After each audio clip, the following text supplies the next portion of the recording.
Daily Manna from the Torah by Dr. Ketriel Blad.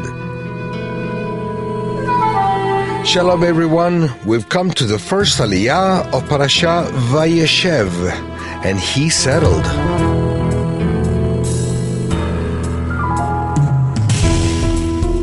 We find today's aliyah in Genesis 37, from verse 1 to verse 11. Today's reading will take place with verse 8. His brother said to him, "Are you indeed to reign over us? Or are you indeed to rule over us?" So they hated him even more for his dreams and for his words.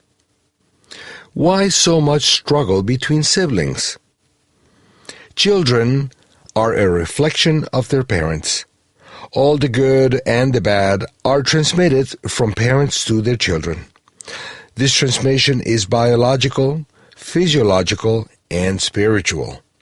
Genes, attitudes, and spirit from their parents are passed on to the offspring. That's why this parasha, division of the Torah, starts by saying this is the generational history of Jacob, Yosef. In the children, we can find the history of their parents. The attitudes and relationship between the mothers of the 12 children of Israel are reflected among their children, albeit in an increased manner. There was great rivalry between Rachel and Leah, and even the names they called their children reflect this struggle for power. It was in this environment of competition and eagerness to prove who was the strongest that these children were raised. Besides, Yaakov's preference towards Rachel and Joseph caused jealousy and envy among the others. Tension within the family was strong. It is obvious that polygamy is not recommended even if it was allowed by the Torah.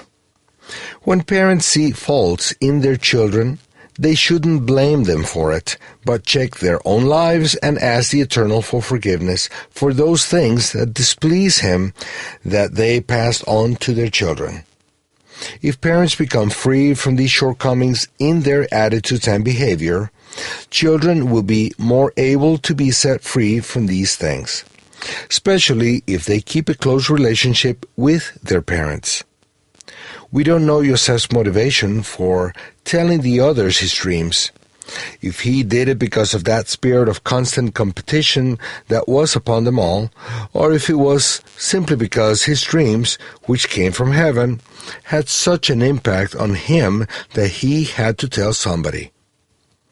By the way, in case he was influenced by this spirit of rivalry and competition too, he evidently became free from it before having Manasseh and Ephraim, who are two of the best examples of people that are in peace with each other in spite of the younger having been placed over the older one. Chapter 48, verse 14. This is the reason why on every Shabbat the father lays his hands on his sons and says the following blessing for them: Yesimcha Elohim ke'Ephraim v'chi Menashe. May the Almighty make you as Ephraim and Menashe. Chapter 48, verse 20. Yosef managed to break the spirit of competition and struggle that existed between his siblings, and that's reflected in his own children. In spite of this struggle, jealousy, and hatred between the siblings, the Eternal was able to fulfill His purpose for his family. Yes, and He even used precisely this situation to fulfill His divine purpose, and because of this cruel situation in Yosef's family, he was taken to Egypt in order to become the Savior of the world and of Israel.